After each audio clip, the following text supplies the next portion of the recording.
本節目係由廣州醫科大學附屬第一醫院橫琴醫院支持播出。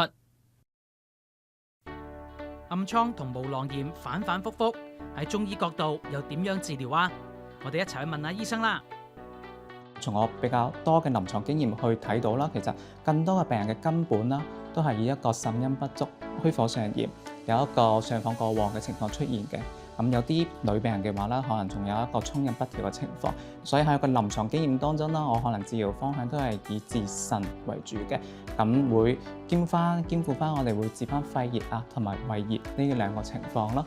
我哋飲食上邊啦，一定要注意戒甜啦、忌牛奶呢兩大類嘅食物。咁因為從我哋中醫角度嚟講咧，我哋甜嘅嘢食咧，佢係入我哋個脾胃嘅。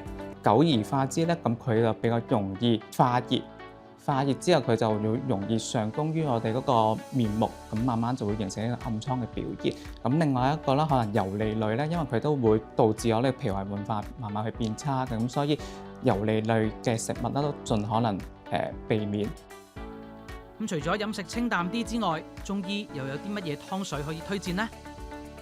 喺我哋中醫嘅食療當中啦，咁我就會推薦大家可能用一個薏仁綠豆湯，對我哋嘅嗰個痘痘會有一個清熱啦、排膿嘅一個作用嘅。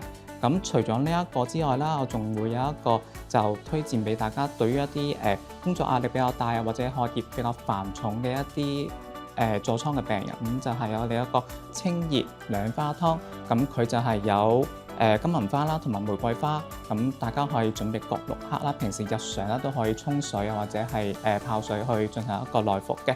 嗱，咁除咗啱先講嘅食療之外啦，仲會有一啲穴位嘅幫助。咁我就推薦幾個啦。咁第一個咧就係合谷。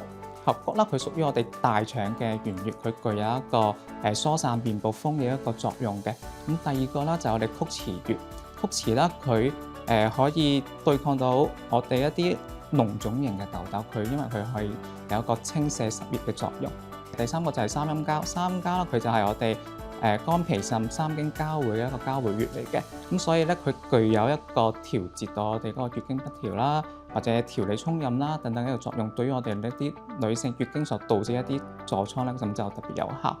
咁一般啦，我都會推薦病人啦，可能呢3個穴位，每次咧我哋按50下，每一日咧我哋可以按大概3次左右嘅。咁其實得閒都係按一按嘅。本節目係由廣州醫科大學附屬第一醫院橫琴醫院支持播出。